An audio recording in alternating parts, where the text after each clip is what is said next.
So, we're going to have to go around and put the pressure on Russia, frankly. Is Iran really isolated, though? Because this administration has done nothing to stop Iran from establishing a new military presence along the Syrian border with Israel. Again, provocations that we have not reacted to. There was a chlorine gas attack in January. There was a statement from Rex Tillerson at the State Department, but no action. Action speaks. The action speaks to Assad, but a statement does not clearly. Well, I mean, it goes back to, we've got a lot of economic sanctions on Iran. No one wants to get into a Middle East war more than what we already have in Syria.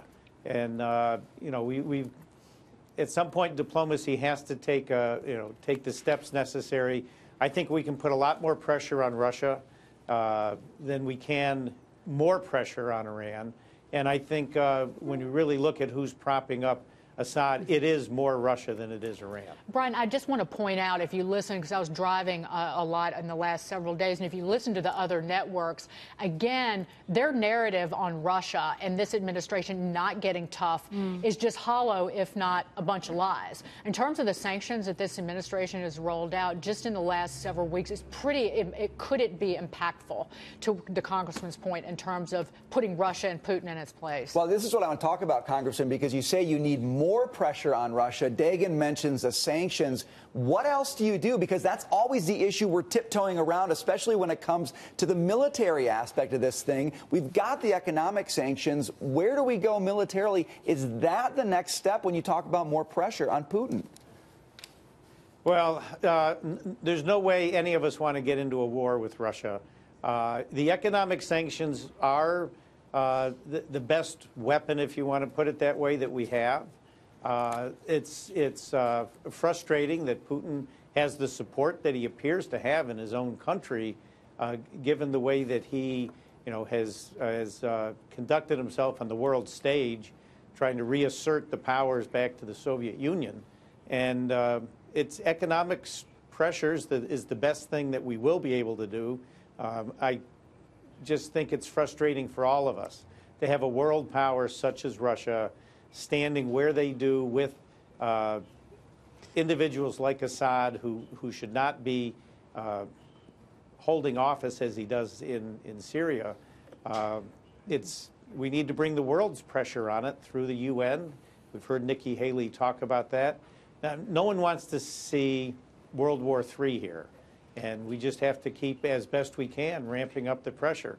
I think the most recent economic pressure on the oligarchs in Russia is a wake-up call for them. I mean, these are individuals extraordinarily wealthy now whose assets have been frozen in the U.S. Their businesses have been identified, the various shell companies and the like. I do believe that at some point in time that those economic sanctions will hopefully tone things down with Russia and let them realize they can't stand behind someone like Assad. Moving on to second thoughts, President Trump looking into repealing aspects of the $1.3 trillion spending bill that he signed into law last month. That massive bipartisan bill receiving backlash from some Republicans about adding to the deficit, the lack of funding for the border wall. What is your take, and is it too late, quite frankly?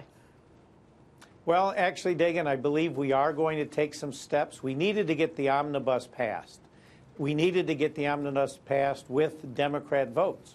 And we were able to get that accomplished. We, fully funded our military, gave raises, well-deserved, to our war fighters. And at this point, most of us would like to see us cut back on some of the spending. We can do that without the threat of a filibuster. This is still a budget move. So in the Senate, we don't need 60 votes, and this would be a way that we could address, at least a piece of our deficit, and do it what will be ultimately all Republicans. You won't see any Democrats support us in this, but that is on the table, as we're moving forward over the next couple of weeks. Quite frankly, what angered many Trump supporters, it wasn't as much as it was the amount of the spending and the amount to domestic spending, but without funding for new border wall, is funding for the fence repair, essentially, and no restrictions on sanctuary cities.